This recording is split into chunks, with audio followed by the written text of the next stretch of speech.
And so a little bit of reference about our district. We cover what's generally known as the Inland Empire, which is parts of Riverside and San Bernardino counties in Southern California. And we're about 40 miles due east of Los Angeles. And historically, this was a major agricultural region, a lot of citrus, stone fruit, dairies. But today, it's primarily a suburb of Los Angeles. And with the developing warehouse industry, we have both the ports of Los Angeles and the ports of Long Beach, where a lot of goods come in from Asia. So a lot of these goods travel through our district, and we have quite a few warehouses to kind of contend with. And so this is what a lot of our region looks like. You can kind of see in this upper right corner, there's a warehouse right there, immediately adjacent to a lower income community. And one of the urban farms I'm going to be talking about today is Huerta de Valle Community Garden, which is outlined here in the red. It's about a 5-acre community garden located right here in this community.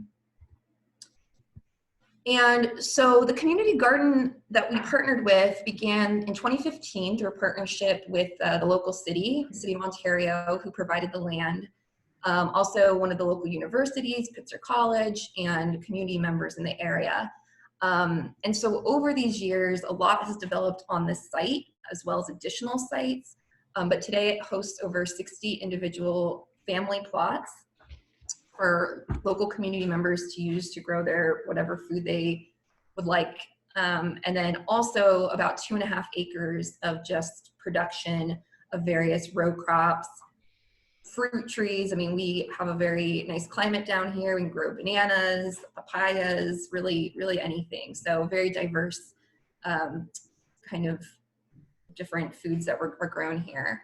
And while the food production is a big part of the mission of this organization, it's really a lot more than that. It's about being a place where community members can come, where they can learn to grow food, where they can access land that otherwise they might not have. A lot of people out here live in apartment complexes, but oftentimes they grew up in a farm.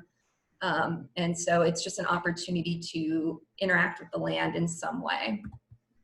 Here are just a few more pictures of the faces that come through this urban farm. And so we received the 2017-18 NACD Urban Ag Grant, which was just a really great experience and really allowed our district to become more involved in urban agriculture. And we really had 3 main goals through this initial grant, which was to develop a community-supported agriculture program specifically tailored to lower income individuals to make sure it was affordable. Also to organize community nutrition workshops, and then develop a series of urban farmer workshops for neighboring urban farms. Most of the urban farms out in our area are no more than 5 acres. They're all very small. And so a little background about what a CSA is. So in the traditional term, a community-supported agriculture program is a system that allows the consumers to purchase directly from the farmers. Typically, a member would purchase a share of that farm early in the season, provide a sum of money to that farmer, and then throughout the season, produce would become available to that member. So we did kind of a spin on this concept to make sure it was easy for any individual to participate that maybe couldn't put the money up front. But the idea of this program is it invests funding into the farm early on in the season so that they can continue doing work throughout the year. And benefits to community members, there are many. So, you know, for one, just weekly in-season fresh produce. Also introduction to new fruits and vegetables, things that you would normally never pick up at the grocery store, but they're given to you to eat, you'll eat them. And then opportunities to visit the farm, participate, become part of that community, and then just support your local ag industry. And so through the grant, we were able to hire a full-time CSA manager, Lucy. She's the smiling one in the bottom left photo. And we were able to enroll over 40 families in this program. And we split it up so that we had half of the participants paying full cost for the CSA share, which was $30, and provided you 10 different items each week. And then we also had kind of like a subsidized version of this box for community members in need that couldn't otherwise afford to participate in a program like this. So those boxes were $15, half price, and oftentimes even less if a family just simply could not afford to pay the full amount.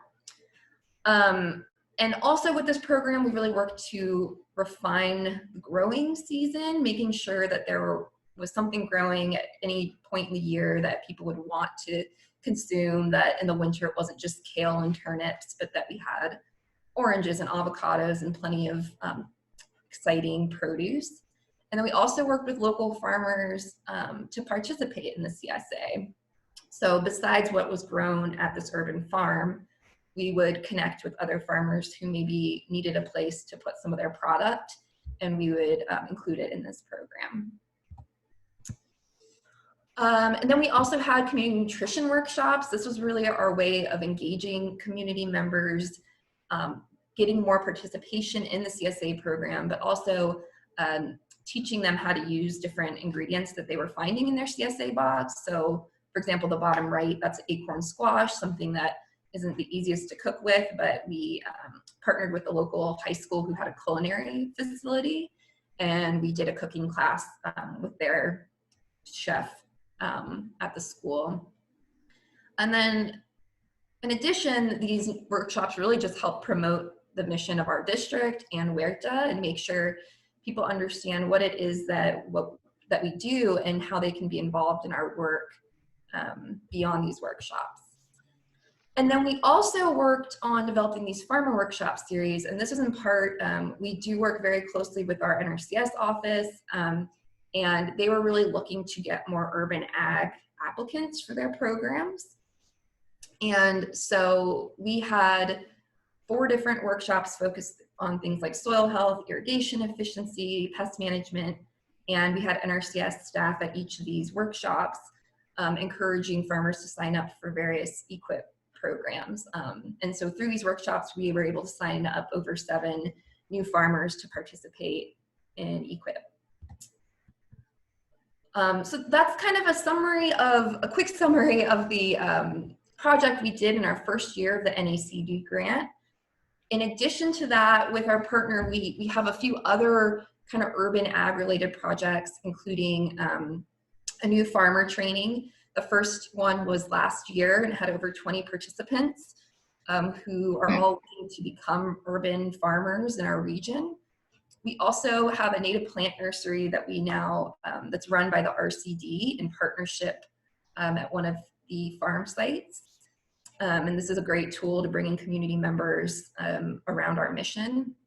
And then we also have a youth education program where families can bring their kids to the garden on Saturdays and go run errands while we share with them different aspects of the garden, arts and things like that.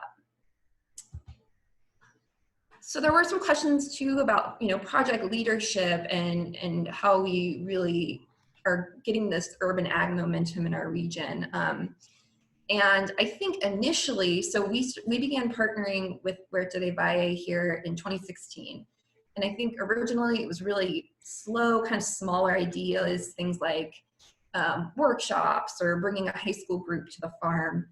But more recently, we've really amped up our focus and are really trying to find ways to secure land for urban ag projects. And so since 2016, our RCD has brought in over $300,000 in support for projects. And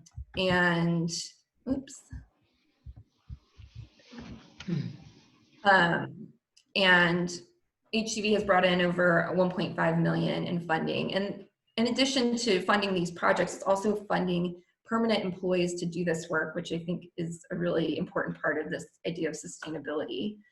And then I think developing partnerships is a really important part of this work.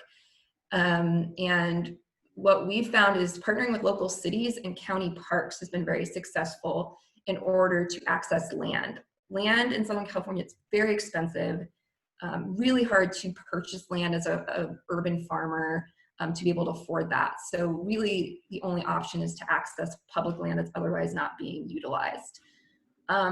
We've also been working with our universities. They help provide funding, volunteers, they'll do research projects, and then also our federal, state, and local agencies and nonprofit partners who've been able to support this work with funding.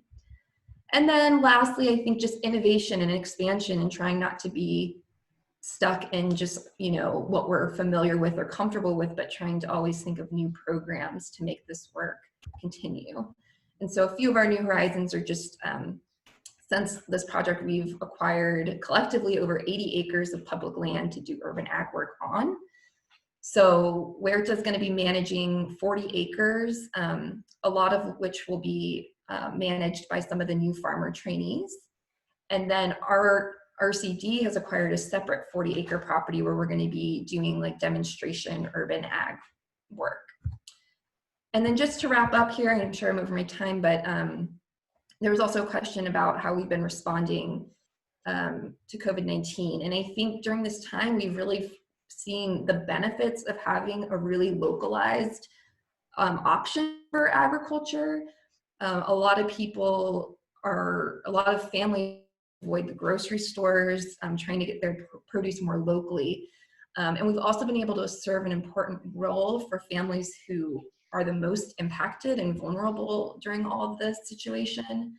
So with a partnership with the local university, we were able to donate over 320 bags of fresh produce to at-risk families in our area.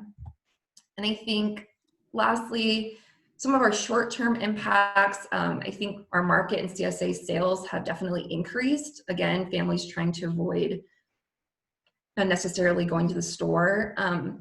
And then kind of more negatively, our district and Huerta hasn't been able to provide education and outreach opportunities, which is a lot of what we do to engage our communities. So that's kind of our current impact, but hopefully that's not long-term.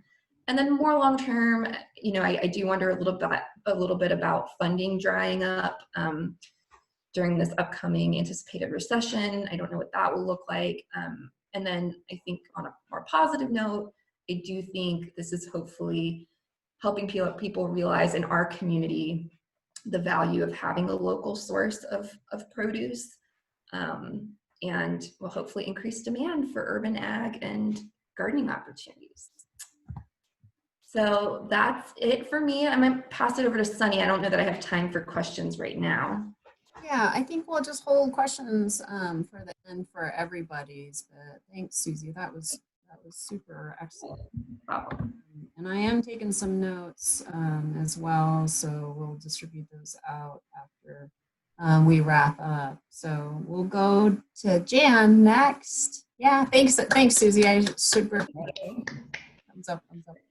Jan, let's see if we can get Let's do this. Okay, let's do this. Okay, that's here it is. Wow, I'm impressed even myself, right? Can you hear me? Yeah. Okay, good. All right. It's always tough to follow Susie. This is the second time in less than 3 months, and she always does a fantastic job. And you know, it looks like your area is so very, very urban, and yet you can do all this like great agriculture. So you heard from Susie and all those great things they're doing, and we're kind of on the exact opposite side of the scale. But Deb did a great introduction, and when you're talking about urban districts, we found that out a long, long time ago, that people have a real negative connotation, or you know, urban takes this negative connotation, and that even though we're the most urban district in Ohio, that we're still doing that conservation work, you know, everything that you listed, and I'm going to talk about some of those things today and how we got. So my presentation is more about how we got here today and what we're doing. And with the pandemic, it's almost a blessing in disguise for the things that we needed to do to stay, on our timeline and whatnot. So anyway, growing green, I think in conservation, that that's what we always want to do. We want to grow green, not just what we're doing on the landscape, but of course sustaining ourselves as agencies. And that's going to be something I think we're going to all be dealing with as this crisis continues. And how do we keep bringing the green in to do those things that we feel very, very passionate about? So like I said, I'm in Cleveland, most urban county in the state of Ohio. We just celebrated our 70th anniversary and new strategic plan and doing those things that you would expect a conservation district to do. But here in Cuyahoga County, conservation, the most important resources in our mind are healthy soils and soils that have been super degraded, and of course water resources, having Lake Erie at our front door, and that's one of the most awesome resources you could possibly have, all that fresh water.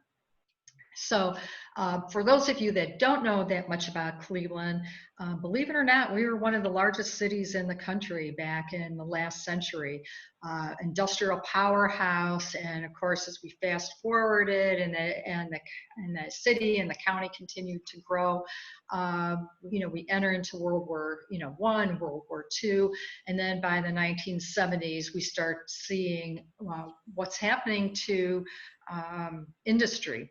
And as industry doors start closing, or there's this move to consolidation, we had many Fortune 500 companies in Cleveland, and such as BP, and all of a sudden they were gone.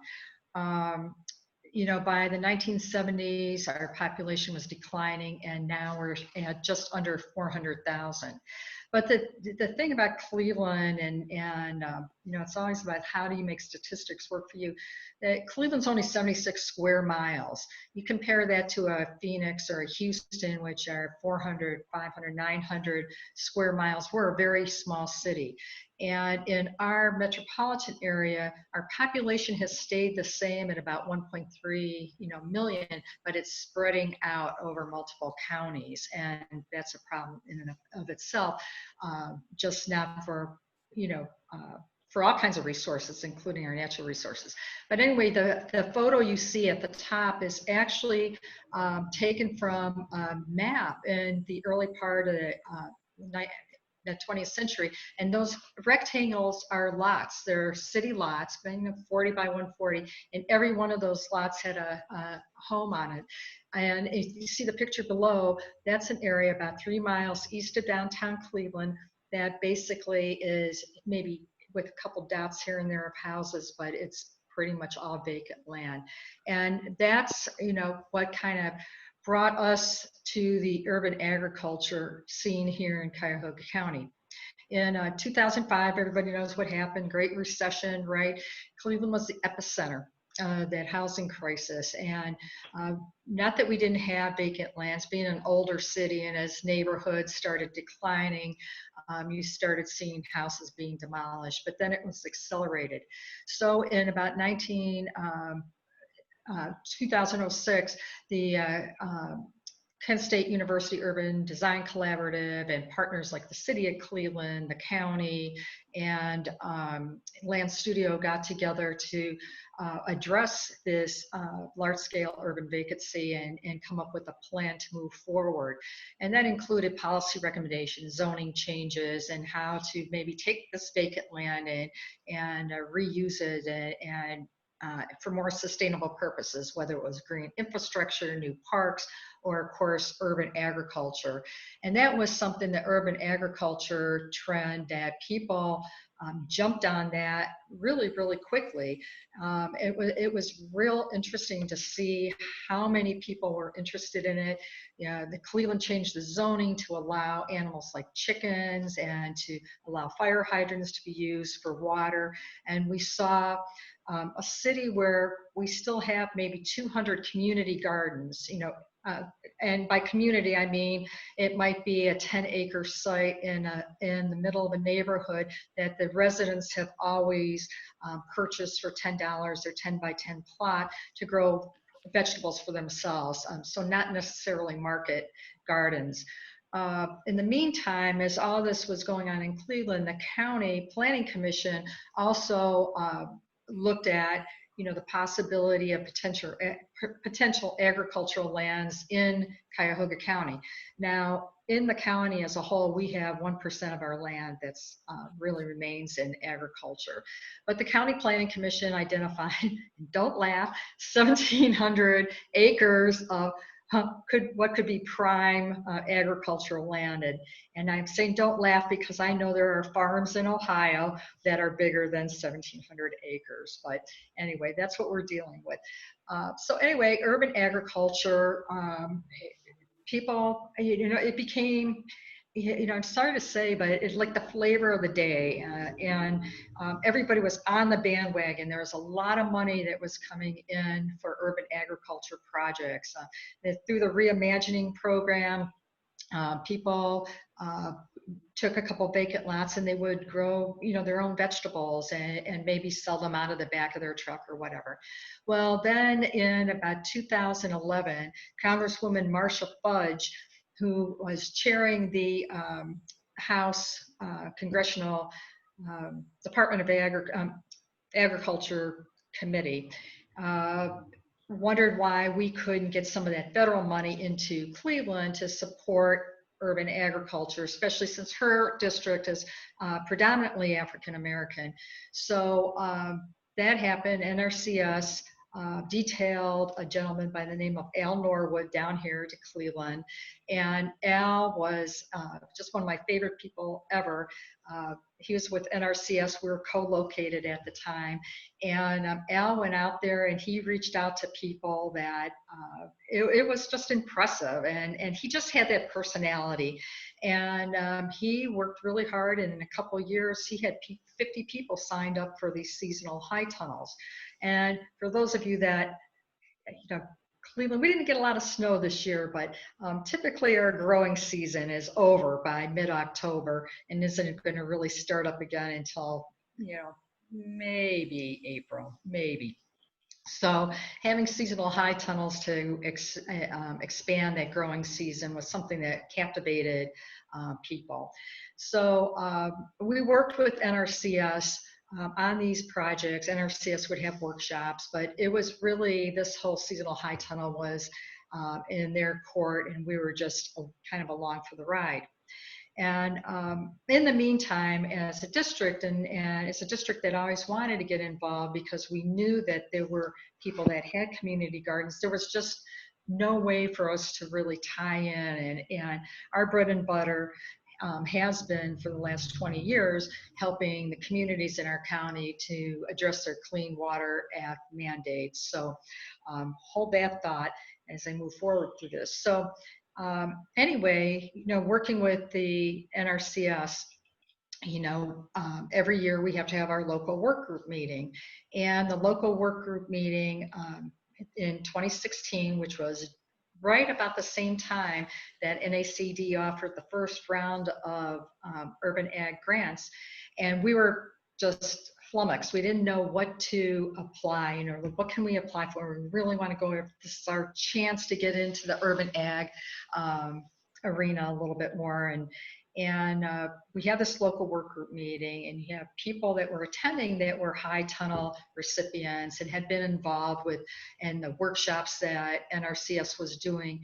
And one of the participants said, we have these high tunnels, but nobody taught us what we need to do. Nobody taught us what it meant to be an urban farmer. There's no blueprint. And I looked at one of my coworkers and said, there you go. It's the blueprint to urban agriculture. And we wrote the proposal and got the money. So anyway, 2016, we got the money. We hired somebody who actually had one of those vacant lots. He had a couple of vacant lots, and he was growing the typical, cucumbers and peppers and tomatoes on his urban land. He was really, really successful. So with the money, we hired him part-time. He created the blueprint, which you can access online, blueprint to urbanagriculture.com. And he was charged, that was his task for that year, and then getting to know people and provide some technical assistance throughout the county, and especially in the city of Cleveland. So the funding ran out, and as a district, we committed to keeping him on board because we felt that what was happening was, when I said the flavor of the day, I didn't mean that to be sarcastic. I meant it to be, it was like kind of like little kids playing soccer, where everybody is huddled around the ball, and then all of a sudden the game's over, and that's what it was. And there's just some of these like trailings, and we're like, we're just kind of getting into the game, and what can we do? So we wanted Justin to be there and continue to assist people and try to find some money so that we as an urban district could do what so many other soil and water conservation districts do around the country. So he was able to get some grants and did cover crop demos with tillage radishes, soil health workshops, and got some, and these are small grants, mind you, so not enough to pay for somebody's salary, not in the long run. So you can see the different types of grants that he was able to get, or other people on the staff were able to get. And we just continued the program, but we also had to have him, he could keep his 1 foot in the door of urban ag, but then the money was coming in, our bread and butter is coming in to do the Clean Water Act programs for our cities around the county. So just some of the workshops that he did, and people really, really enjoyed them, and we're continuing it. And 2019 came, and we kept him on and expanded his work effort. And at that point, he was able to get those couple of grants to do a second cover crop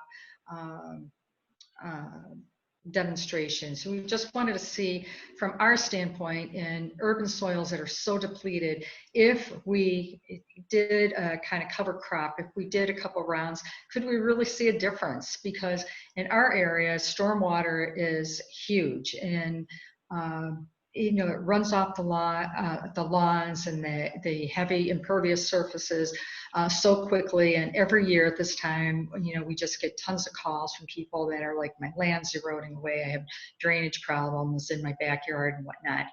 But anyway, just threw a couple of photos up there. So you can see, as you would expect in a typical urban vacant lots. So the picture on the left with the tires, and that's after we were cleaning it out, or the picture at the top, that's what happened to the old Kinsman farm in just a couple of years, how tall those weeds got, and what they're doing is mowing it down for to plant the cover crops later, once they got that site all cleared out. And the picture at the bottom is an area where we're trying to do a little tree nursery, and we have a program called Nuts Native Urban Tree Starter Program that we have school kids involved, and they're actually picking up, finding nuts, seeing how viable they are, and I'm talking about acres.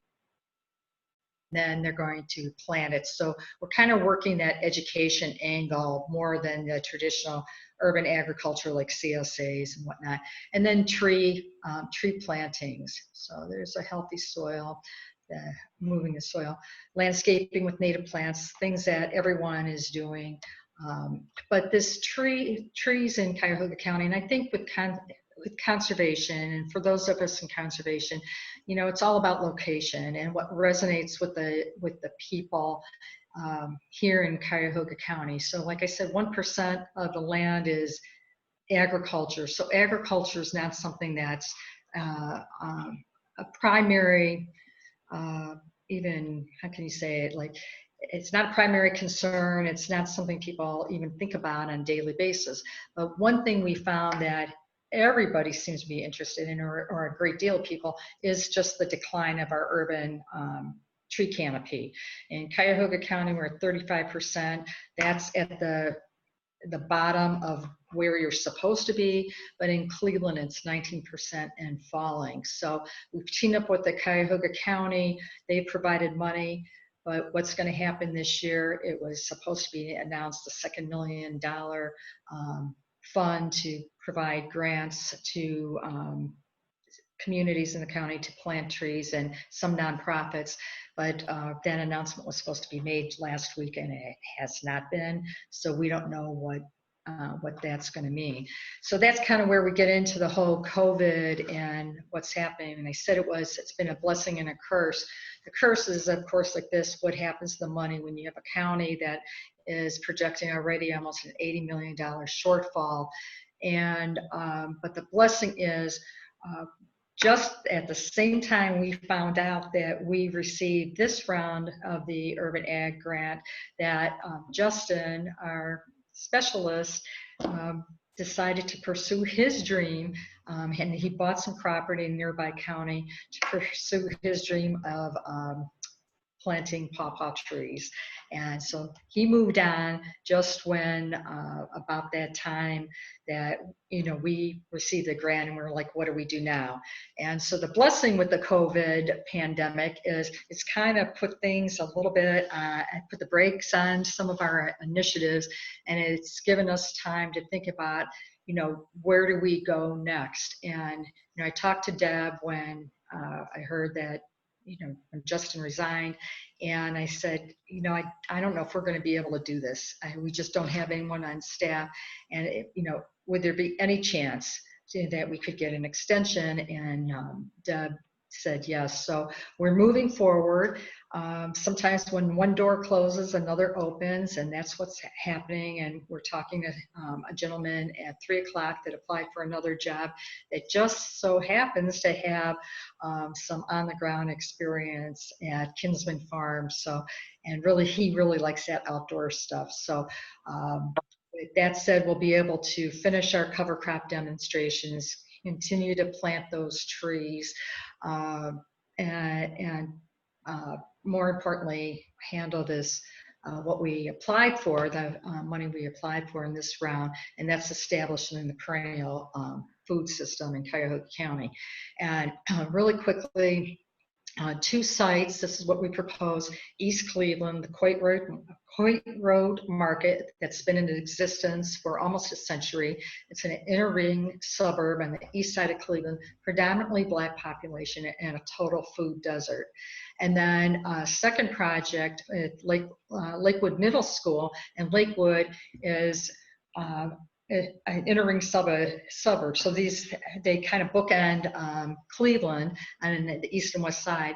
And Lakewood is, it's a very, very dense community, one of the densest between New York, if not the densest between New York and Chicago.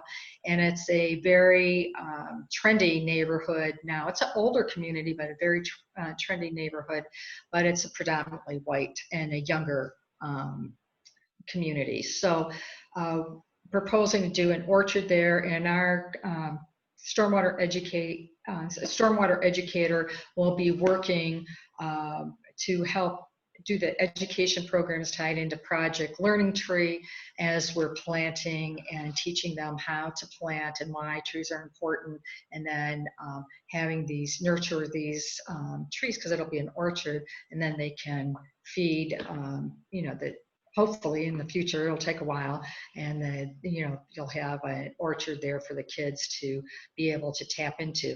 But the same thing at the Coit Road Farmers Market, the plans for a 16,000 square foot garden that would include some nut trees and berry bushes that people then in the neighborhood would have access to. So that's what we're doing right now. And as a staff, we have our teeny tiny garden across the street that has berry bushes and different trees. So we have our own little arboretum, if you will. It's maybe like a 1/16 of an acre, but that's what we're doing, and we're pushing ahead. People are working remotely, and we're doing our best to stay viable, to let people know that we're still here, that we can provide that technical assistance, and that we're going to have a can-do attitude. So we're looking forward to getting this program off the ground, and we're thankful for the funding from NACD.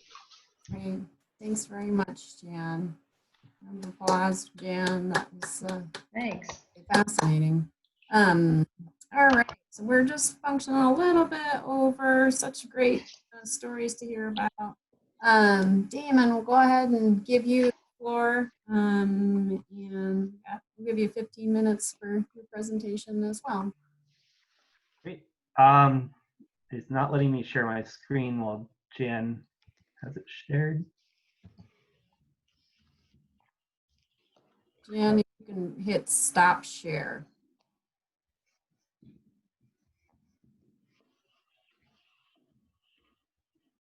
Jan, are you able to go onto your screen and hit stop share? It should.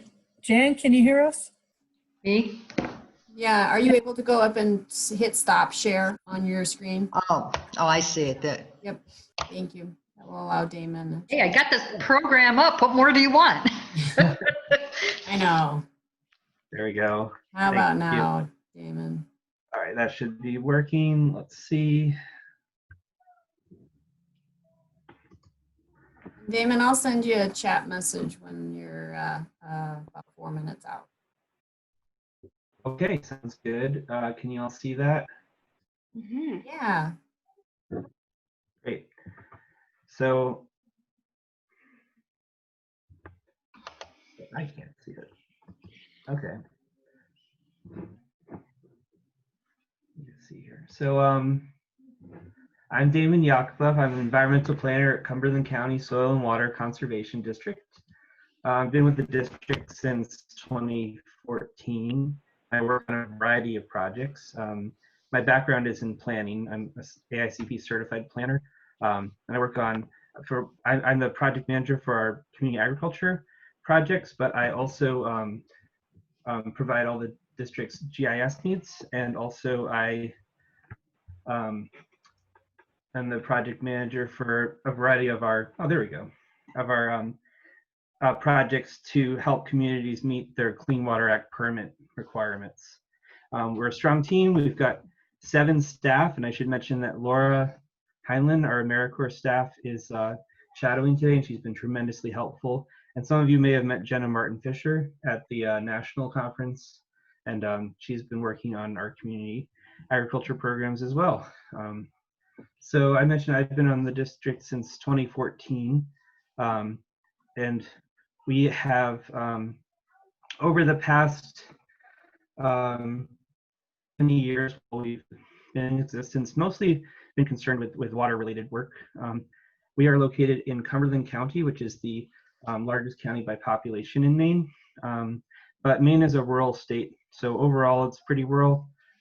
We just happen to be the most urban county in the rural state.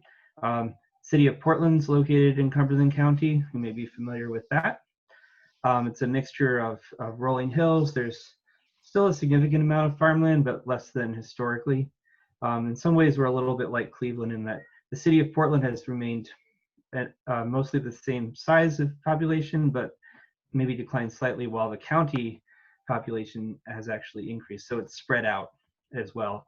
And in that spreading out, a lot of our farmland has been consumed. So we're increasingly reliant on food systems that import food from elsewhere rather than local food. So that's certainly something that the COVID situation has thrown into relief, and I'll get into that a little bit more later. But so the current situation in Maine is that there's a statewide shutdown in place for non-essential workplaces. District staff happen to be considered essential. You can see I'm working from home, so it's a little bit piecemeal, but we remain operational but close to the public, and a lot of government organizations are in the same boat right now. So our community ag program really got going in 2016, and I really appreciate NACD's assistance with that.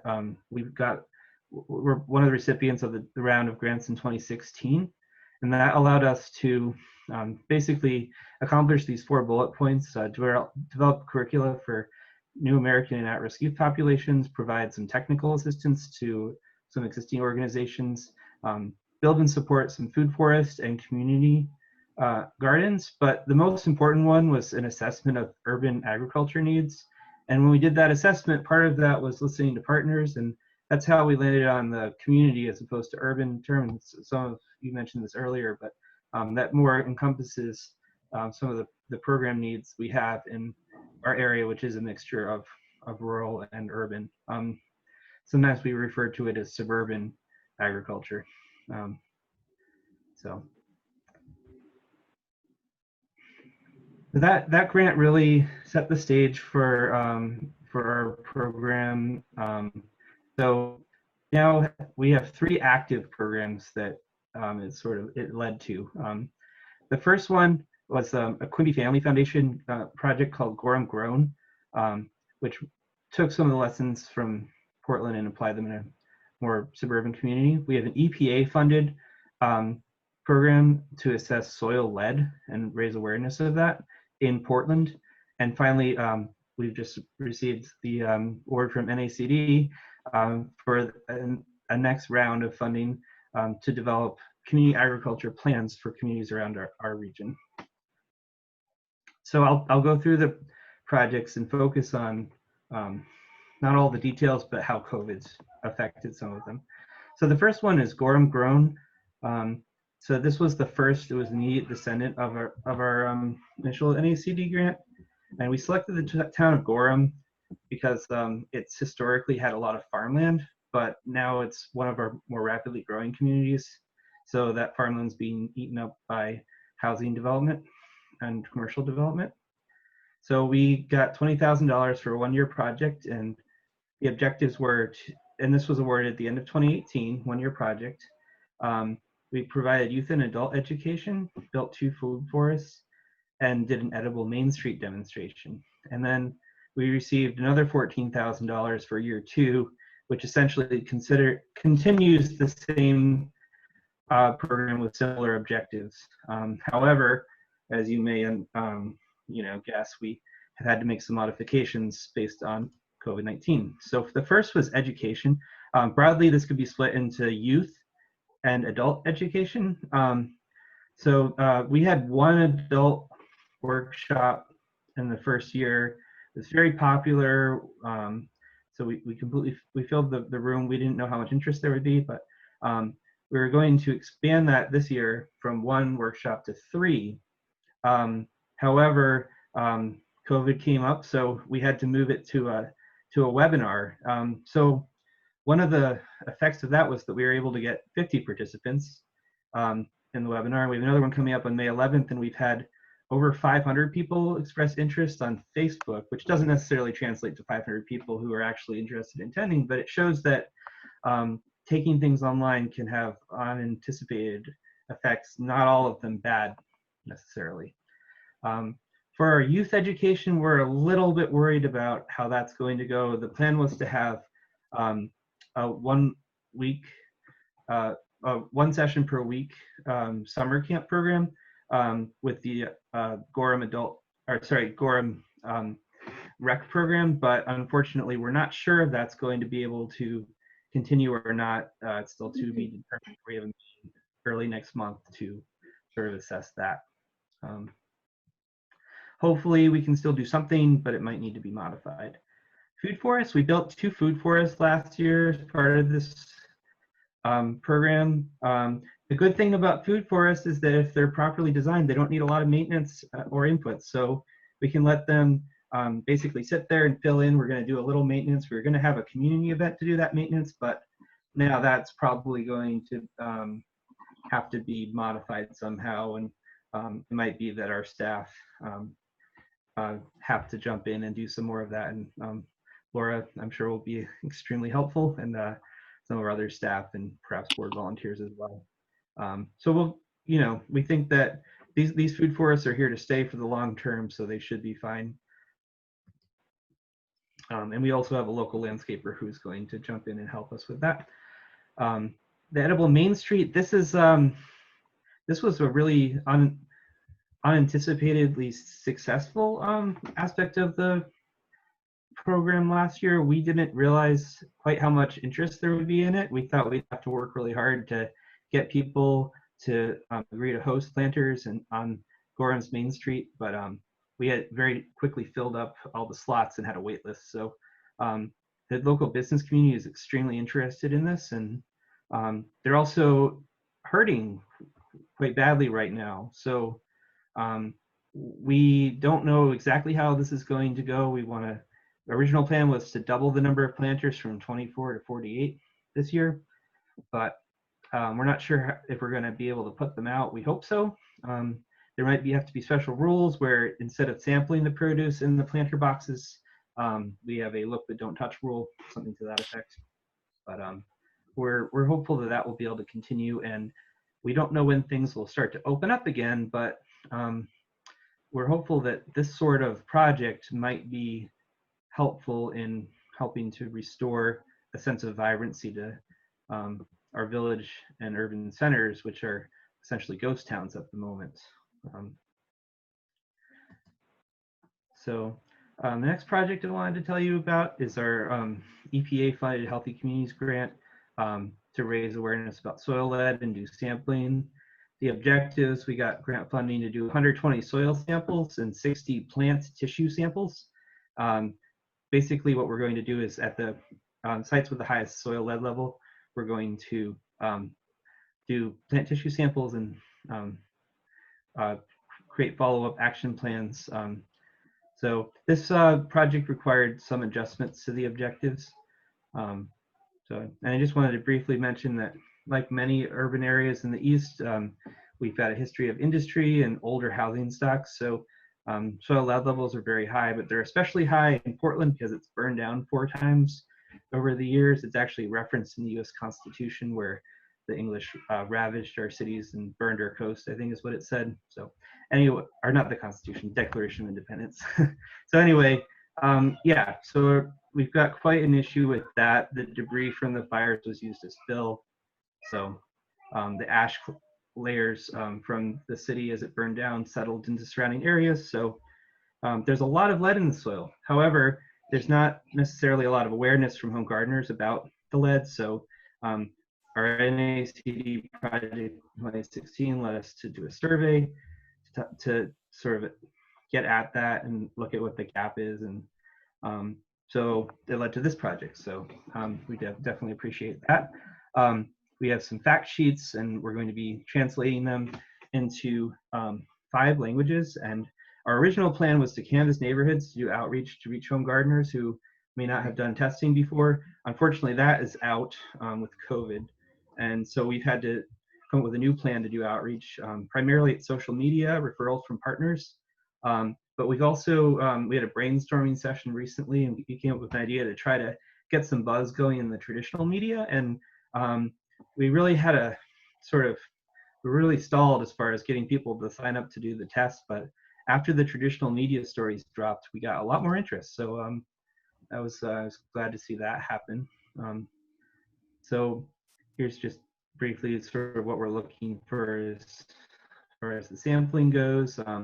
And there's some extremely high levels here. So we're trying to focus on kind of the middle ground where people might have a small amount of lead, but still be able to garden with some modifications that we'll recommend. And then the final project that I wanted to mention today is our current NACD funded project. And the major goal of this project is to embed and normalize community agriculture into municipal operations by creating community agriculture plans that communities can adopt. And part of the objective is to develop a series of modules that any community in our area could use to put together their own plan. But we're also going to be writing plans for 5 municipalities in the region, working with municipal staff. and community partners on the ground, and then implement one demonstration project from the plans per community, and then write a case study and present the findings and communicate how that all worked to others and help to transfer the knowledge. And that's really, the modules are going to be based on the work we've done on our other community agriculture projects. And we're really excited to work on this. However, there's some COVID related impacts, unfortunately. For one, municipal staff are less available or unavailable due to change in responsibilities, new responsibilities, or layoffs. Unfortunately, that's already started to happen. Parks and Rec staff especially have been hit hard. Those programs are either furloughed or there's been layoffs. There's also concern among, say, planning staff that their workloads might be increased when they return, when things reopen due to short staffing. Community outreach component of plan making, which is essential, will be curtailed until we can have in-person meetings again. Because Maine has an extremely short growing season, we had some concern that we wouldn't be able to do our implementation projects before the project was supposed to wrap up in February. So thanks, Deb, we got a extension until July or June 30, 2021. So that will help us to work with our staff and give the municipalities the chance to breathe a little bit as hopefully things start to reopen a little bit at least, and then give us some time to actually get the implementation projects going once the plans are written. So I think we'll still be able to get everything done. It just will require a little more time, most likely. So some of the overall lessons so far from COVID on our projects is the virtual community aspect can only go so far, but can be a good short-term option. It's good to be adaptive and creative and use online tools to brainstorm. So we use Microsoft Teams extensively among our staff and with partners, and it's been working out well. So I think there's a lot of projects allow flexibility, and there might be additional flexibility where that wasn't found before. We found that with our Clean Water Act projects, where the state DEP has been extremely flexible, where it typically is not as flexible. So we're able to adapt there. Community agriculture projects tend to be on the more flexible end of things, luckily. And finally, just be in the moment, recognize how things are changing, how the earth is shifting under our feet, and what some of these implications are. And just thinking about what's next. I saw this, someone built a victory garden in Portland, one of our neighborhoods, that we're doing the soil lead awareness, and just people are, trying to keep hope alive. And I think where community agriculture fits into the post-COVID era, people are thinking about, how they can be hopeful, what's going to happen in the future, restore the sense of community, provide relief from food shortages, which might actually be a problem, especially places in like Maine, which are kind of at the end of the supply chains. So there's a lot of interest right now in increasing our resilience. And finally, there might be some opportunities for stimulus funding and programs that support community agriculture that sort of recognize that and are part of the recovery process. So not to diminish, the public health crisis at all, but we want to be ready to help people, come back to normal and become more resilient and meet some of the new goals that they might realize are important going forward. So I don't know if there's time for questions, but thanks for letting me present today. Thank you, Damon. That was excellent. I appreciate your lessons learned. Excellent. Yeah.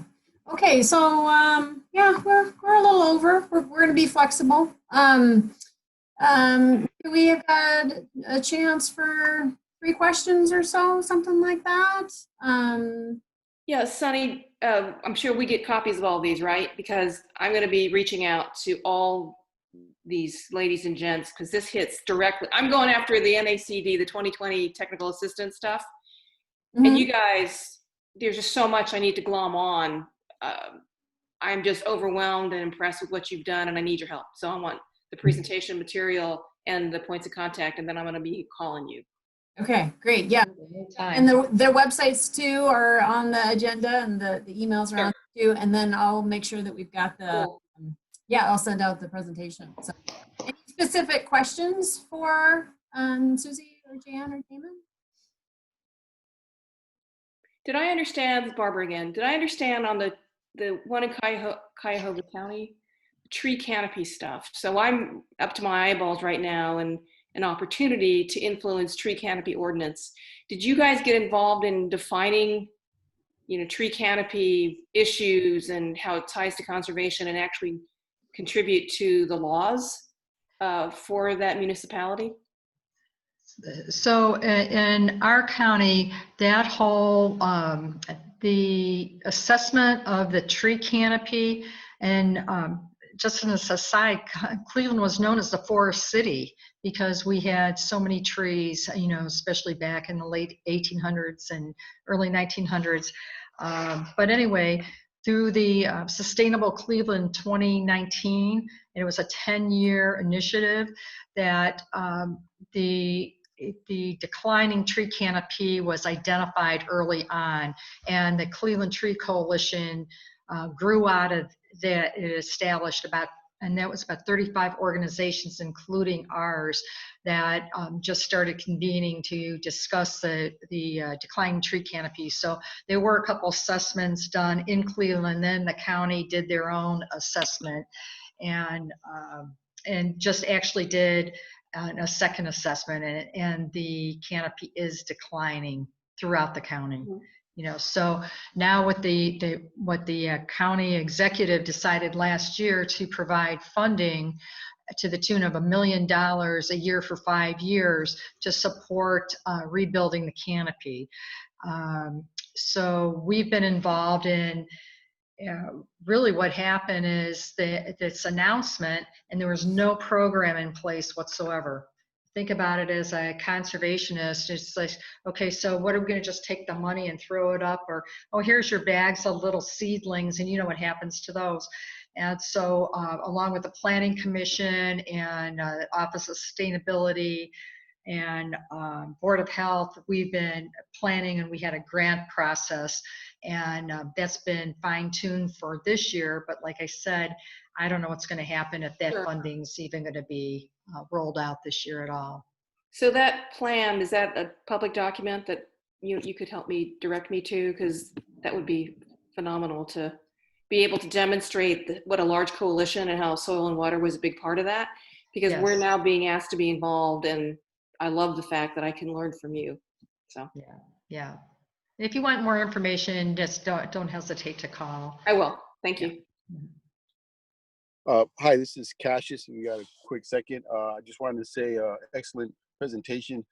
My interest is the water quality in all your areas in an urban setting. Do you feel that that is just as challenged as, you know, a good soil health, and especially with the lack of land in these areas? So I guess my question is how is the water quality in your urban areas? Yeah. Well, I'll speak. Our water quality, believe it or not, is pretty good. There are more issues in the western Lake Erie Basin, and that's because of agricultural runoff, and you know, it's very flat, very muddy, and you know, all the excess nutrients that of course cause algal blooms. Here in the Central Basin, less so.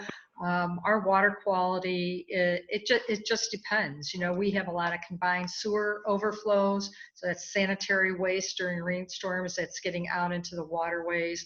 So at times the beaches might be closed, and that's a whole kind of different issue over here. But all in all, I think our water quality is not bad.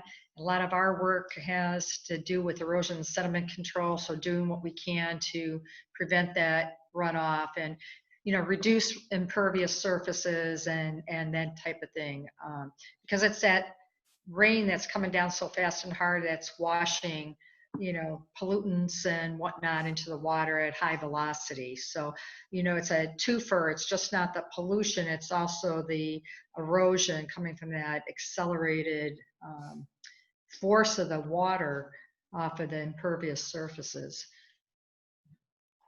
Yeah, we have a lot of the same issues here in Portland, especially, but around the county and some of our more suburban areas. I think water quality is probably overall a larger concern than soil-focused issues, but we still have our erosion sedimentation control programs. We have we're looking at ways that new development can be done and with lower impacts, more vegetated barrier buffers, things like that.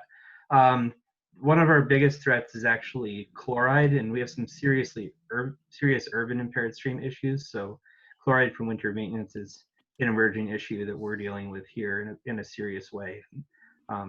There isn't much that can be done about that from a treatment point of view. It's really a matter of behavior change. So going forward, I think that's going to be one of our biggest issues. Yeah, and I think for us, our issue is usually not as much quality as just quantity of water. We have a very complex system to bring water from the northern part of the state down south. But once it's down here, so much of our system is channelized, and water kind of just runs through channels from here to the Pacific Ocean. And it's usually treated all along the way because people are using that water all the way out through LA. So definitely more of a water quantity issue. Yeah. Isn't that funny? And we have all this water, and yeah. But you guys have the sunshine, so Yeah. Sunny and 95 degrees today. Yeah. Really hot. Don't tell me that. Yep. All right. Thanks so much. Any other questions for our speakers? Fantastic. So thank you so much for both the work that you've done over the years and years and setting up these community programs, and then also for your insight on how you've adapted in COVID-19, and Okay. hope that as everyone navigates this, that we can come out the other side with some good lessons learned and ways in which we can A lot of lessons learned. refocus on the importance of the work that you're doing. I agree with this pandemic is one that has given us a chance to really think hard about that. So thank you very much. So we'll shift over to our cohort roundtable portion of it. Speakers, if you, thank you, Deb, very much for Thank you, Sunny. saying Thanks, yes. Well, Speakers want to Yeah. drop off, and we'll recenter with just our cohort here. Thank you, Laura, for joining us as well. Thank you all. Great. Okay. Excellent. Wow. Fascinating to hear what everybody has been able to get accomplished, and to be able to see both the challenge and the opportunity as well, and the door that closes and the window that opens. So how's everybody feel about us continuing on? I'm sorry, we are running a little long, but we've got our roundtable. We can talk a little bit about sessions, webinars, activities, that sort of thing, and then we can wrap up. Does everybody feel good about that? Yeah. Yep.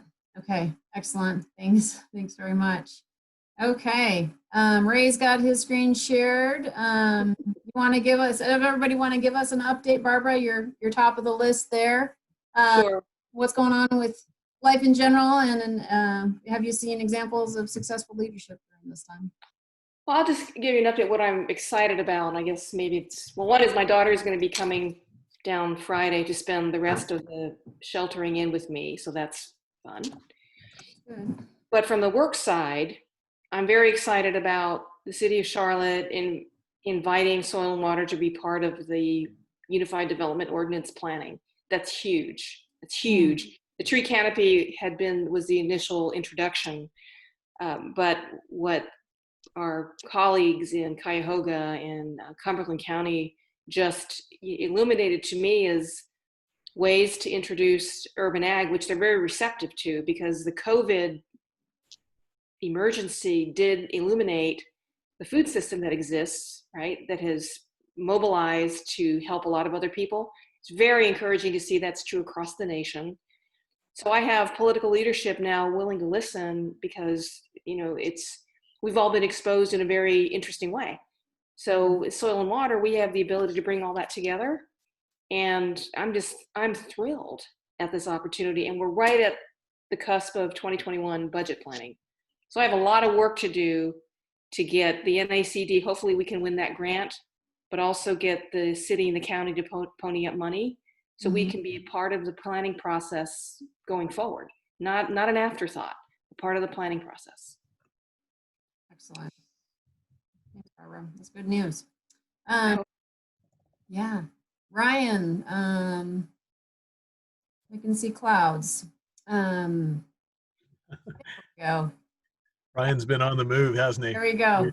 Is this a good time, Ryan? Give us a quick update. Why, sure, absolutely. Good leadership that you've seen. Yeah, it's been a challenge, like everybody says. It looks like maybe next week Larry's going to start opening stuff back up. So as far as for myself, I don't know what all. We're just kind of running around in circles right at the moment. Keeping planners moving and so forth.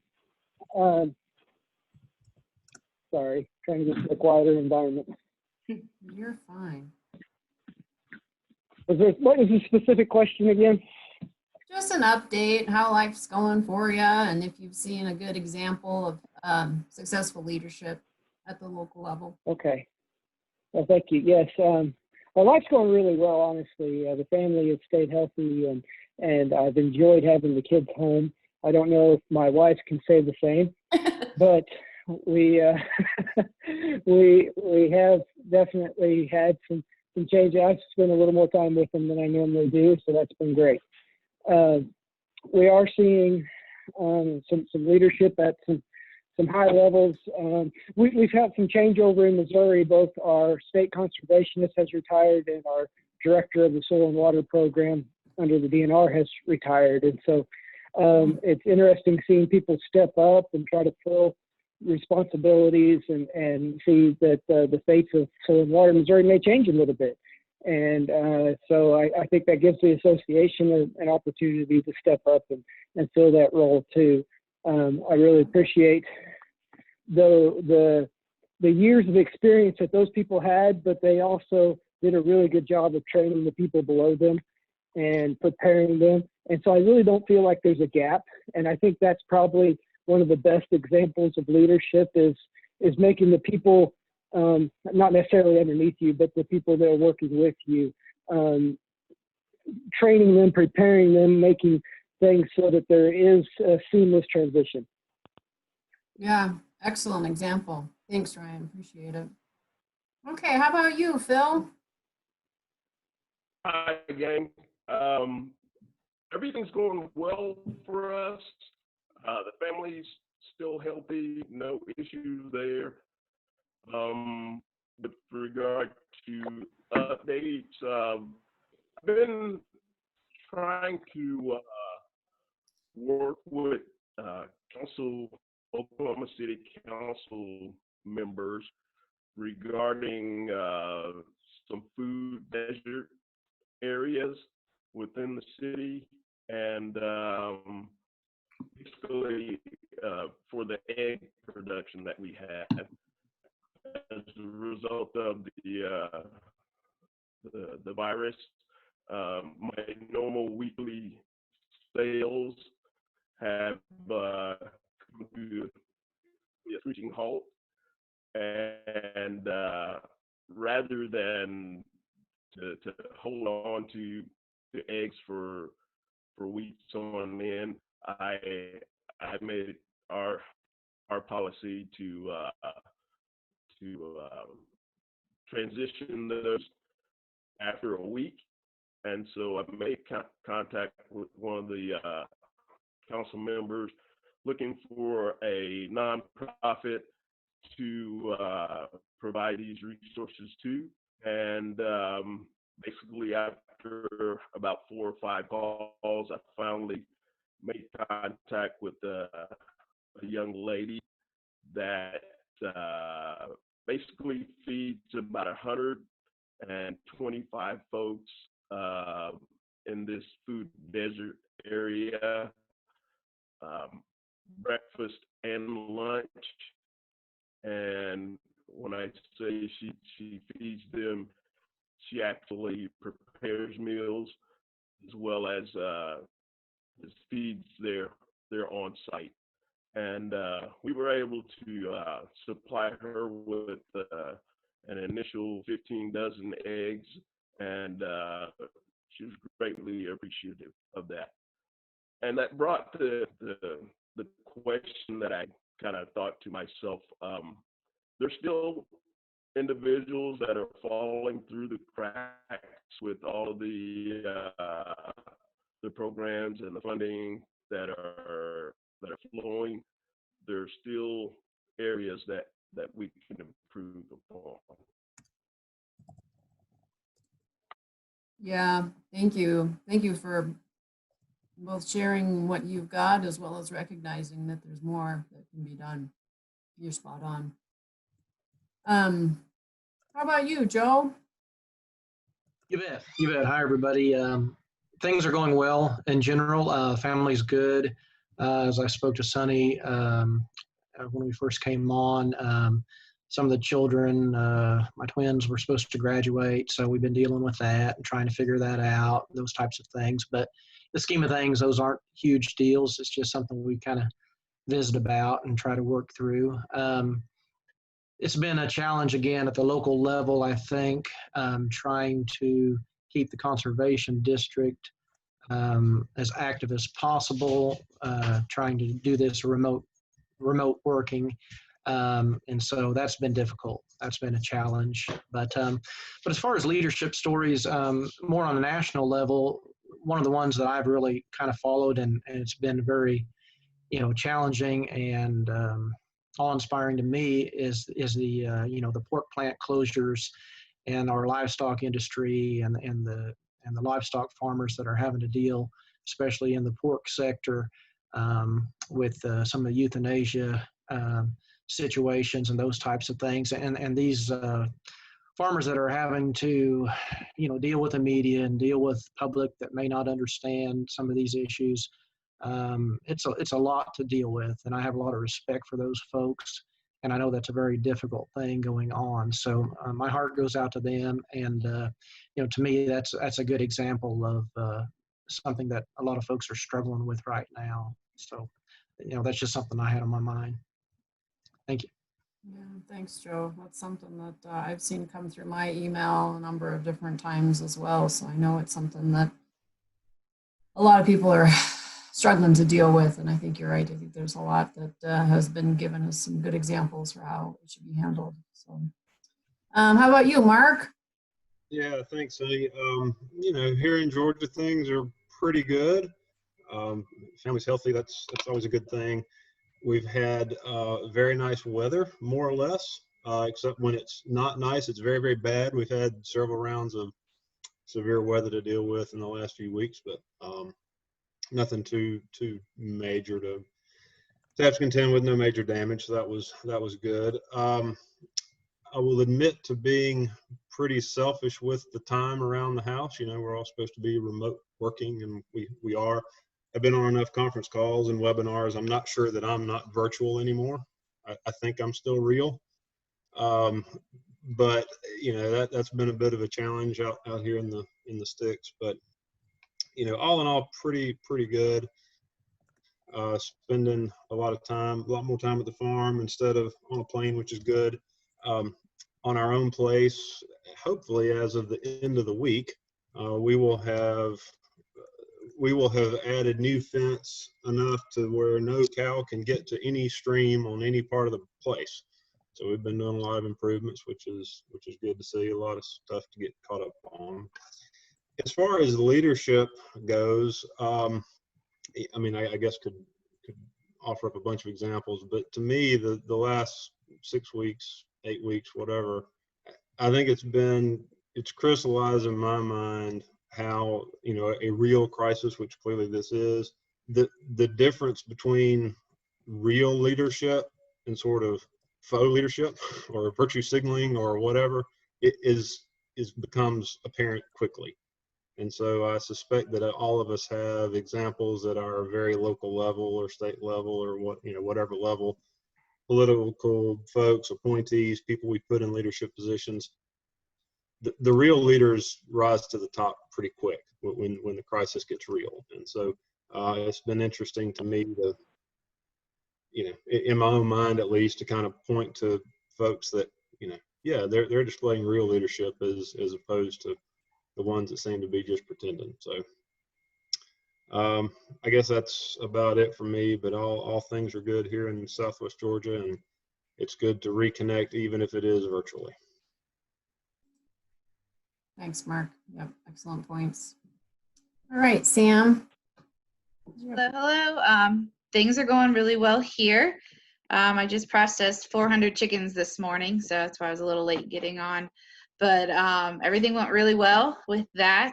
The stores have been crazy with people wanting to shop more local, staying out of the bigger stores and that kind of stuff. Yeah, traffic has been nonstop. The problem with that, though, is getting things processed fast enough for them. I know all the processing plants around here, they're smaller, and so getting in to get things butchered has become a real issue.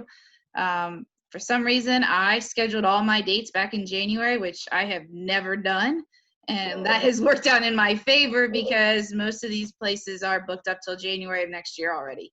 And so it's crazy. Like, the food is out there, the animals are out there. There's just no way to get it to the people right now with all these big plants and everything shutting down and being overbooked and not enough people to get the work done. And that has been a real challenge to witness and see, and now starting to experience firsthand. So yeah, that's been trying to figure out how to fix that. And that's been on my mind a lot lately. So, but health-wise, everybody's doing good around here. I think our governor has done an amazing job handling Ohio. We're looking to slowly start reopening on May 1st. Hoping to have most things open by May 14th, I think, is what we're talking about. And it's just been really good to see how he's been handling everything and taking things in stride. And but I know everyone's getting really antsy. People are over it. People are ready to get back to work. They're done with this. And so it's good to have good leadership on top that are able to kind of keep people calm. So that's what's been going on around here. Right. Thanks, Sam. I've been thinking about how busy you've been, and I knew that you were scheduled to do the chicken processing this morning, so I'm glad that worked out. It all worked out. Good, good. All right, Cassius, you want to give us your update and leadership example? Let's see if we can unmute you, Cassius. There you go. Can't hear you yet. Still can't hear yet. There. How about now? Thanks, there we Cassius. go. Great. You got me? Gotcha. All right. First of all, I want to say, you know, whoever hunted down the presenters, it was an awesome job. I mean, those guys were right on point. I appreciate that. I've been very upset if I missed this meeting with everything else going on.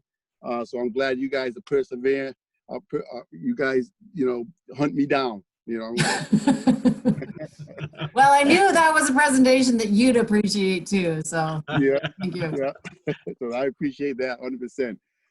I have noticed a lot of changes, of course, and even I'll start off very quickly within my own family circle and extended family. It's been very clear that in order for me to see my family, I have to stay away from other people, which means a lot more phone calls, a lot more planning from the phone and from the computer, and then meeting long distance and getting the job done here. But I've noticed that my children, for example, and I know this example goes all out, is that, you know, their life really, in their particular case, they still can work home on the computer. So now they're working just as hard on the computer, but they have the children that's coming home with a whole bunch of schoolwork, and they have to be teachers too, and they have to prepare lunches for the kids, and it's just a long week for them, you know, doing all that type of organizing and keeping their jobs going at the same time. They don't have the advantage anymore of the daycare or the school system and the lunches and whatnot. So I've actually with help from my wife and others, my children and stuff, we actually come to an agreement to where we isolate ourselves away from any outside connection, to where we get to spend more time with each other. And so on the weekends, I usually try to take the kids and bring them to the farm and let them run around so the parents can have a break and a rest. And it's been working fine. But it does take a lot more, you know, sacrifice on who you get to meet, who you get to talk to, and what you're present, run to the stores and the Home Depots and different things that are going on. But on a larger scale, with work, we've been doing great. We've been doing a lot of, like I said, I can't believe how much time I spend on the computer or on the phone. But we've been landing a lot of grants, a lot of agreements, and we've been working with we have 3 districts here, which is not a lot, but we're all working together, and we're actually, you know, hiring more staff to get the money to the ground and conservation to the ground, and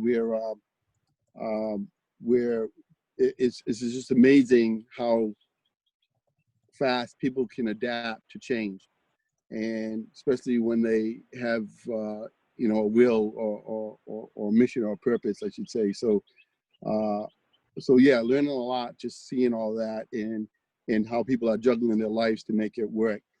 Now I just have to say this to everybody listening, is that it's very important that you all take time out for yourself, because, you know, in these times is as a leader, you know, you can exhaust yourself and you won't be any good to anyone. So take a break, take a breather, and, you know, and recharge that battery and go back at it again, because there is a lot going on, and it's a lot of sacrifice and responsibility. So, thank you. Yeah, great advice, Cassius. It's certainly something that I have seen a lot of people focusing on, as well as maintaining some outlet, creativity, relaxation, just something that you can remember to keep yourselves going. I think that's a very wise statement. So thank you for sharing that. Okay, so we did get the update from Jeremy this morning. And obviously that is going to be a cause for additional conversation. So yep, the summer meeting that's previously planned for Bismarck is no longer going to be occurring. And because that was just a decision that was made this morning, I don't have any much more information than what you had heard or what was sent out to the state contacts this morning. I know a number of you are on that list. So there will be some additional discussions I think we're going to be having about that. But yes, we are still planning on that May webinar. That's coming together nicely. And then at this point, we don't have any changes to Noble or to the New Orleans meeting at this point. Dynamic situation that we're in. So yeah, I wonder if I could break in. Yeah, there please do. at that point.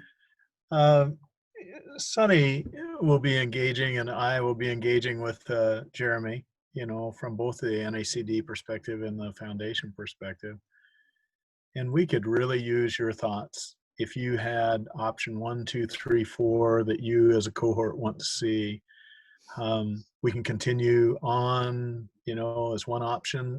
We can do as much as we can virtually. We can do other options that you may be thinking of. But as your when your mind has a chance to kind of get your arms around this, is there something we, the cohort, and Sunny and I, really need to consider here if we need to retool or reset or something, right? Or continue on. Sunny, thanks so much for the great job today. Boy, I'll just echo what our cohort are saying. That was great presentations, and I hope it met your expectations. My question for you is, did that meet your expectations of a webinar type thing? Yes or no? You got a few head nods going. Oh, yeah. Oh, Yeah, absolutely. that really did. Okay. Our next topic that we could pursue then, Sunny, if I might, is that one on policy and how things are happening with policy. And Coleman, Sunny, Jeremy, and I worked together, and Coleman came up with some great ideas of having Ryan maybe come on and talk with us a bit about policy making during this pandemic. Also, our speaker from the Farm Credit folks, we would have her come on and speak, and we can send an invitation out to them and to Coleman, right? Coleman can share about the virtual fly-in that occurred, NACD, and then there was, I think, one other speaker, wasn't there, Sunny, that Coleman has suggested. We had three speakers. Jenny Meisero. Jenny. And Jenny's with Farm Credit. Ryan's with the center. And then did we have one other? Oh, we were thinking of getting maybe a Kevin Norton to speak with us, about how things are going in NRCS. And this would be, again, a really private kind of webinar. Would you be available the last week in May if I work with these speakers to get them lined up? That would be 26, 27, 28. Those dates open on your calendar for a webinar like today and a check-in? Yes, for me. Get a thumbs up. Cassius good. Barbara's good. Ryan? Phil? Joe? How you guys on those dates? Let me see. Get the Phil. You good? Phil's good. Ryan, you good? Mark? Yeah, Ryan gave thumbs up. And we'll Joe, make it work. We'll make it work. Do you have a day that we shouldn't make it work for you? That's the one question I have for you. May 26, 27, 28, one of those days? Have you got one I need to cross off? 28 are better for me. 27, 28 better for you? Better for me, but yeah. I'll drop the 26. Joe, do you got something we need to drop? No, just depends on the weather. Okay, all right, more on the weather. I'm going to shoot for 27, 28 if you'll hold those for Sunny and I to do that work on the policy work during the pandemic is what we'll call this. And it'll be kind of not the complete version of what we'd have with the fly-in, but certainly have these people that were going to be on the fly-in presentations with us have a chance to talk with you a little bit about what's going on in their world, if that's good. And then we would have June, if we continue on our path of virtual things, June would probably be that communication skills one. I've got some speakers lined up there too. So with that, Sunny, I agree with you. It's really a bit too early, I think, to do a round robin to see if there's options for how we continue. Folks can be thinking about it and providing some input. Yeah, if you're thinking about it, Sunny's going to try to get correspondence going with Jeremy. But boy, wouldn't we, Sunny, be aided if we had 7 people's thoughts on this subject. So rather than pressuring you for an immediate response, why don't we just have you just send something to Sunny and I if you got an idea, an option that you would prefer. Or if you have a couple, 3 options you'd like to be considered. Let's leave it that way. Open-ended for now. Continue on with these changes, put a hold on something, whatever it might be. I think any option is available for us to consider, but this should be the 7 of you working with Sunny and I on what you think. I'm devastated, but we can do nothing about a pandemic as individuals other than continue to stay healthy, as Cassius was encouraging us to do, take care of our families, take care of our needs, and be good leaders in all respects that we can, but be healthy enough to be good leaders. And I'm just inspired again by your stories this afternoon. So Sunny, that would that be okay then if we just have them send something to us? Yes, please. We'll put the project on hold for now, although your project idea is phenomenal, right? If you find pictures or something you want to send Sunny and I, a collage of ideas. We heard a very nice piece on this today, right? I think each of the speakers spoke to this. And then you've got an opportunity to engage. Sunny sent you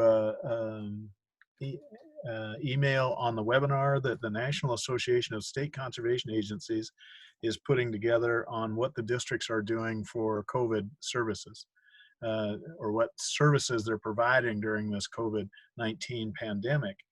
And that one, if you miss that email because of the things you got going on, it would be the 6th of May.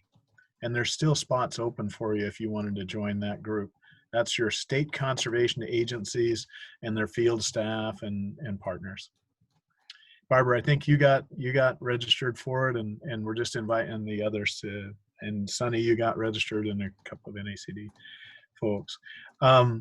You know, will it be earth shattering? I've got the registration results. There's some good ideas in there, and some ideas you might want to follow up on. I think everyone is doing their best, right? But there'll be some ideas that you might be able to use in your district or your state. How'd I do, Sunny? Thanks for letting me break in there. Yep. Yeah, I think that's where we need to be, and we will certainly keep you guys posted on anything else that we see come up. Hopefully some of the Clemmer Group options, and I'm seeing a lot of stuff from Harvard Business Review. There's a lot of groups that are now transitioning to this format as a way to get their information out and open up for discussions that need to be had.